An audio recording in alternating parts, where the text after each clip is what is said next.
Hello दोस्तों, नमस्कार, good evening. Blooming coaching centre में आपका स्वागत है। आज हम लोग पढ़ेंगे डीएलएड सेकंड सेमेस्टर के मैथ, जिसमें आज हम आपको पढ़ाएंगे लेसन नंबर 8। इसके पहले हम लेसन नंबर 7 आपको पढ़ा चुके हैं, एक्सरसाइज भी करवा चुके हैं, क्वेश्चन भी करवा चुके हैं। जितने भी क्वेश्चन उसमें बन रहे थे हमने आपको सब बता दिया। आज एक्सरसाइज 8.1 से हम इसमें स्टार्ट करेंगे। इसमें एक आध दो लेक्चर जाएंगे, ठीक है ना, क्योंकि ये थोड़ा सा चैप्टर है, गुणनखंड का है और इसमें थोड़ा सा लेंदी जाएगा, ठीक है ना। चलिए देरी ना करते हुए हम लोग स्टार्ट करते हैं और क्वेश्चन को बारीकी से थ्योरी को समझते हुए लगाएंगे, ठीक। देखिए, कह रहे हैं कि सबसे पहले गुणनखंड क्या होता है। अगर हम आपसे पूछ लें गुणनखंड क्या होते हैं, तो आप लोग ऐसे ही बता सकते हैं कि गुणनखंड वह होते हैं जिनके कोई हम खंड करते हैं, ठीक है ना। तो इसी प्रकार कह रहा है दो या दो से अधिक, कह रहा है दो, यदि कोई व्यंजक दो अथवा दो से अधिक व्यंजकों का गुणनफल है तो उनमें से प्रत्येक व्यंजक को मूल व्यंजक का गुणनखंड कहते हैं। जैसे सॉरी थोड़ा, जैसे मान चलिए मूल व्यंजक आपका है 4x+8। या आप जैसे में देखिए 4x+8, इसमें एक चीज आपको पता है कि इसमें सब में से दो कॉमन है। दो ले लीजिए कॉमन, दो कॉमन लेंगे तो 2x और +8, सॉरी यहाँ 4 बचेगा। यही जो दो है ना, यही दो कह रहा है कि गुणनखंड मूल व्यंजक का गुणनखंड कहते हैं। मूल व्यंजक आपका ये हो गया और इसी का गुणनखंड जब हम करेंगे तो इतना मिलेगा और इसी संख्या को हम क्या कहते हैं, गुणनखंड कहते हैं, ठीक है ना। तो आगे चलिए, गुणनखंड आपको समझ में आ गया होगा। इसके बाद अगली हेडिंग इसी में आती है कि सार्वगुणनखंड। सार्वगुणनखंड, सार्वगुणनखंड, ठीक। अब इसमें जो सार्वगुणनखंड होते हैं, जो सब में कॉमन होते हैं, वही सार्वगुणनखंड कहलाते हैं। प्रत्येक पद में जो कॉमन हो, जैसे दो या दो से अधिक व्यंजक हो जाएंगे, उनमें से प्रत्येक व्यंजक में जो कॉमन होगा वही क्या कहलाएगा, सार्वगुणनखंड कहलाएगा। आई थिंक आर यू समझिंग, ठीक है ना। हमको लगता है आप समझ में, आपको समझ में आ रहा होगा, ठीक है ना। सॉरी, चलिए उसको हम, इसको मिटा के एक्सरसाइज की तरफ चलते हैं और क्वेश्चन की तरफ चलते हैं, ठीक है।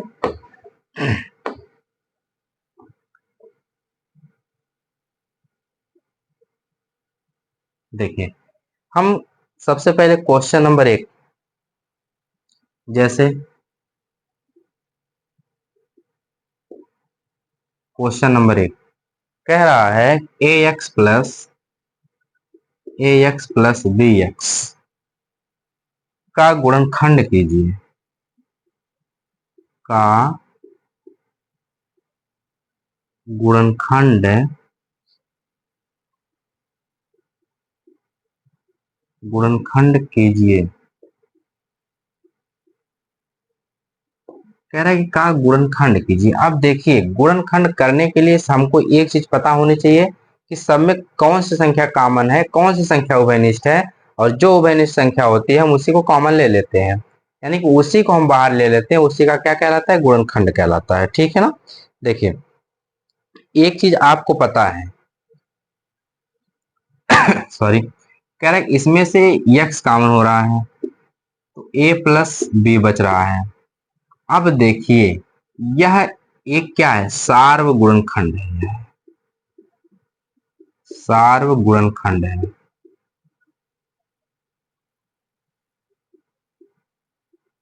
ठीक। अब देखिए, जब यह सार्वगुणनखंड हो गया तो इनमें से जो संख्या बच रही है, जिनमें ये जैसे आपको ax+b था, ax में और bx में दोनों में x कॉमन था। जब दोनों में x कॉमन हो गया तो x एक गुणनखंड हो गया, और जब x एक गुणनखंड हो गया, अतः x को ही क्या कहते हैं, सार्वगुणनखंड कहते हैं। यानी कि जो सभी में हो वह सार्वगुणनखंड कहलाता है, ठीक है ना। चलिए क्वेश्चन नंबर 2 की तरफ।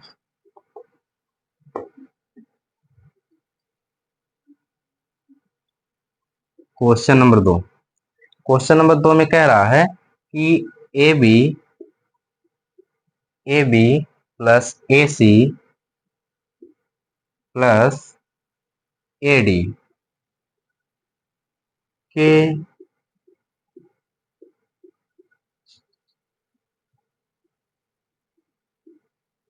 गुणनखंड कीजिए, गुणनखंड कीजिए। देखिए, अब गुणनखंड करने के लिए एक चीज ध्यान दीजिएगा, अगर दो पद है उसमें से दो पद यानी कि दोनों पद को एक साथ हम रख सकते हैं। तीन पद है तो एक चीज ये देखेंगे कि जब तक तीन से पद अधिक नहीं होंगे, जैसे हम अगर जोड़ा बनाना चाहते हैं तो दो का हम जोड़ा बना सकते हैं, लेकिन जब तीन पद रहेगा तो तीन में कोई जोड़ा बनने वाला है नहीं, तो तीनों को एक साथ रखेंगे। लेकिन सबसे पहले ये चीज चेक करेंगे कि इन तीनों में कॉमन क्या हो रहा है, ठीक है ना। अब देखिए, देखिए यहाँ ए यहाँ है, ए यहाँ है, ए यहाँ है, ए कॉमन ले लीजिए, बचा क्या, B plus C plus D, यही आपका क्या हो जाएगा, आंसर हो जाएगा। ठीक है ना, नोट कीजिए इसको।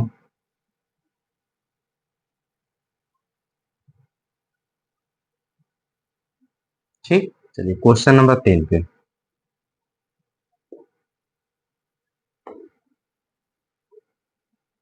जो क्वेश्चन हम बता रहे हैं आई थिंक आपको समझ में आ रहे होंगे और आना भी चाहिए, ठीक है ना। देखिए, 7x+y⁴, ठीक, फिर plus 14x x+y² plus 28xy plus 28x+y के गुणनखंड कीजिए, गुणनखंड कीजिए। अब देखिए, अब ऐसी संख्या ढूंढिए, सॉरी, ऐसी संख्या ढूंढिए जो तीनों में क्या हो, कॉमन हो।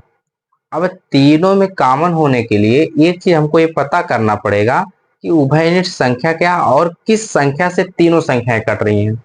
अगर पहली वाली संख्या से तीनों संख्या कट जा रही हैं तो ये मेरा कॉमन हो जाएगा, उभयनिष्ठ हो जाएगा, और नहीं कटेंगे तो उसमें हम ढूंढने का प्रयास करेंगे। देखिए 7 है ना, 7 से 7 तो कट ही जाएगा, 14 काटेंगे तो ये भी कट जाएगा, 28 काटेंगे ये भी कट जाएगा, यानी कि एक चीज पता है कि 7 तो कॉमन होगा।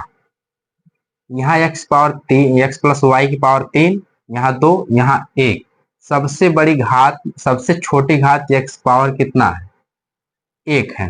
7x+y अगर हम कॉमन लेते हैं तो जो बचेगा, यहाँ दो दो 3 था ना, एक ठो निकल गया तो एक ठो बचेगा, x+y का क्या हो जाएगा, होल स्क्वायर।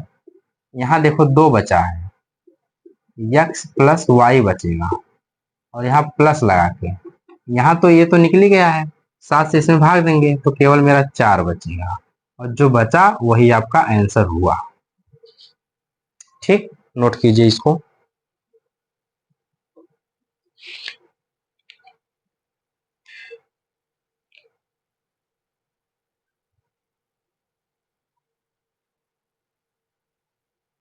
ठीक है ना, चलिए क्वेश्चन नंबर आगे।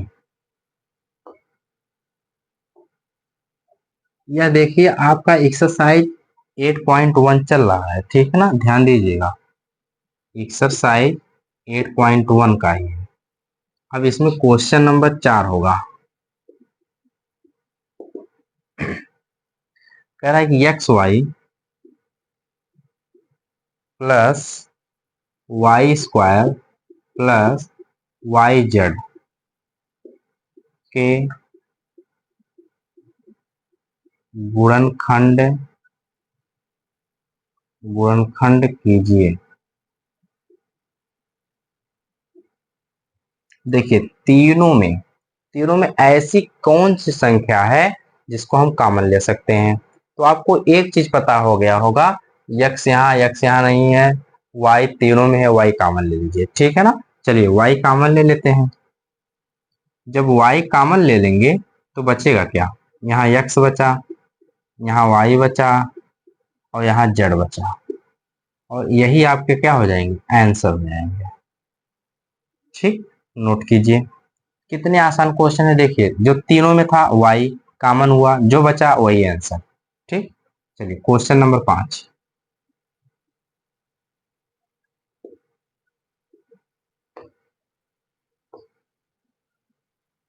क्वेश्चन नंबर 5 है A X B Y plus B X plus A Y का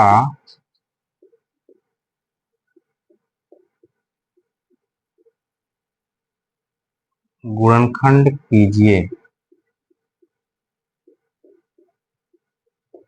ठीक, अब देखिए, अब यहाँ देखिए चार पद आ गए, चार पद आ गए ना। चार पद यानी कि हम दो दो का जोड़ा बना लेंगे। जोड़ा आप लोग जानते ही होंगे, ठीक है ना, क्योंकि ठीक, आगे देखिए जोड़ा बनाना सीख लीजिए पहले। अगर हम यक्स को एक साथ लेना चाह रहे हैं, यक्स वाले पद को एक साथ ले लीजिए, तो हो जाएगा A X plus B X, plus लगाइए B Y plus A Y. कर सकते हैं, एकदम कर सकते हैं। यहाँ से यक्स कॉमन होगा, कर लीजिए, ए प्लस बी हो जाएगा। यहाँ से वाई कॉमन ले लीजिए, बी प्लस ए हो जाएगा या ए प्लस बी हो जाएगा। यहाँ एक्स प्लस वाई कर लीजिए, जो दोनों बाहर है उसको अंदर कर लीजिए, फिर ए प्लस बी कर लीजिए। यही आपका क्या हो जाएगा, आंसर हो जाएगा। ठीक है ना, नोट कीजिए इसको।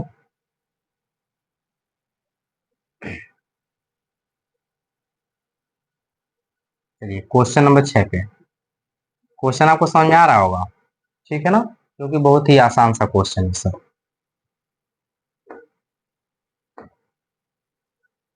ये इतने करते हैं ना, ठीक है।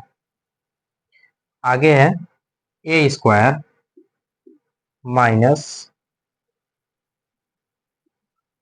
A B minus A C minus B C. Sorry, देखिए हम इसको और इसको यानी कि ए सी और इसको एक साथ ले लेते हैं, ठीक है ना।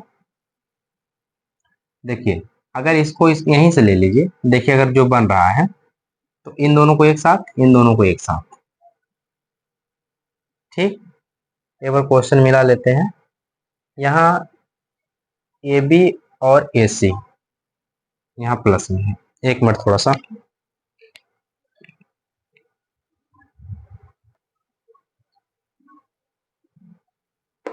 चलिए देखिए, अगर हम इसको और इसको एक साथ ले लेते हैं तो यहाँ बच क्या जाएगा, ए कॉमन हो जाएगा, ए माइनस बी बचेगा। यहाँ से प्लस लगा के सी कॉमन ले लीजिए तो ए माइनस बी बचेगा। ए माइनस सी एक कोष्टक में और ए माइनस बी एक कोष्टक में। यही आपका आंसर हो जाएगा। ठीक है ना, नोट डाउन करिए। चलिए क्वेश्चन नंबर 7 पे।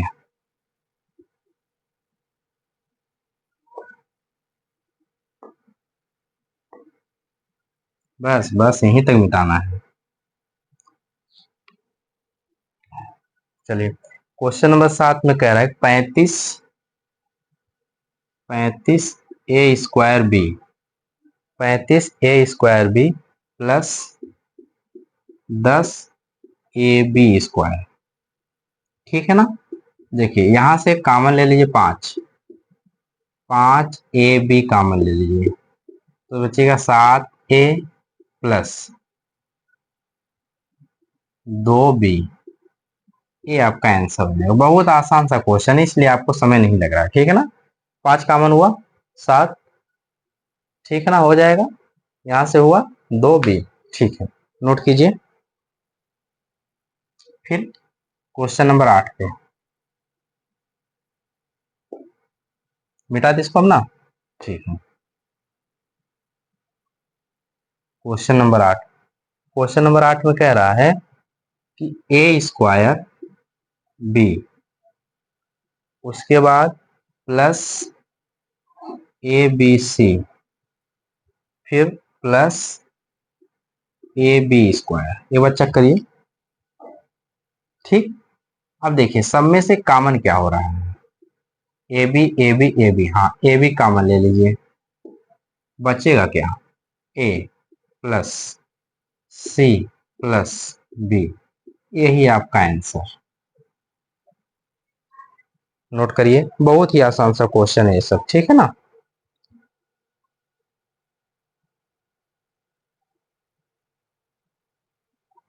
चलिए क्वेश्चन नंबर 9,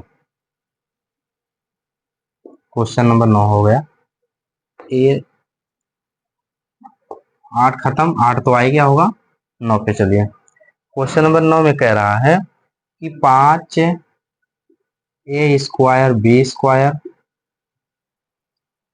प्लस 10 है, सॉरी 10 है ए क्यूब बी, 10 ए क्यूब बी स्क्वायर है। देखिए अगर आपको लग रहा होगा ये क्वेश्चन बहुत आसानी से लग रहा है, तो आसानी से लगने के पीछे कई साल की मेहनत है, एक बार ध्यान से सुनिए देखिएगा आप।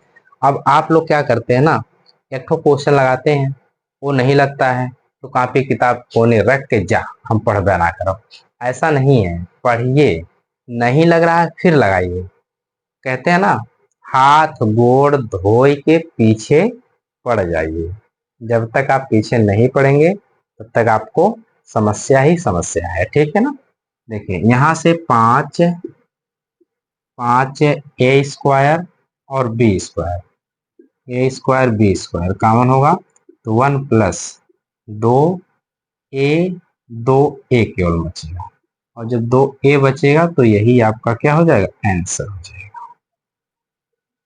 ठीक है, आज का लास्ट क्वेश्चन, क्वेश्चन नंबर 10। चलिए हो गया होगा, नोट करिए फिर से जल्दी से।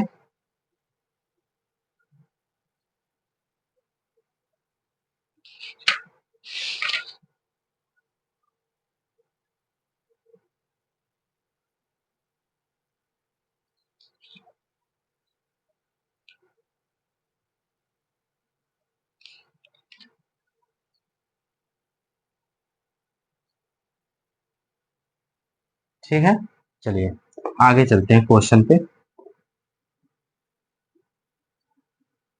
X square Y plus 2x square plus Y, यहाँ वाई, एक minute, 2x square Y plus Z Y का गुणनखंड कीजिए। ठीक, तो यहाँ से देखिए एक्स वाई जेड वाई, तो वाई तीनों में कॉमन, वाई कॉमन लीजिए, बचेगा एक्स स्क्वायर प्लस प्लस ये देखिए दोनों जुड़ जाएंगे, ठीक है ना। यहाँ जब दोनों जुड़ जाएंगे तो यहाँ हो जाएगा 3x square Y, 3x square Y और प्लस जेड वाई। ठीक है, अब इन दोनों में से देखिए y कॉमन हुआ तो 3x स्क्वायर प्लस जेड, यही आपका क्या हो जाएगा, आंसर। यह देखिए आपका लेक्चर फर्स्ट था, इसमें आधे क्वेश्चन लगे हैं, और इसके आगे लेक्चर नंबर सेकंड में हम आपका एक्सरसाइज 8.1 कंप्लीट करवा देंगे। और आप ऐसे ही वीडियो को देखते रहिए, लाइक करिए, कमेंट करिए और अपने दोस्तों के साथ शेयर जरूर करिए। यदि आप चैनल पे नए हैं तो चैनल को सब्सक्राइब कर लीजिए, क्योंकि जो हम वीडियो अपलोड करते हैं सबसे पहले नोटिफिकेशन आपको ही मिले। ठीक है ना, आज के लिए आपका बहुत बहुत धन्यवाद।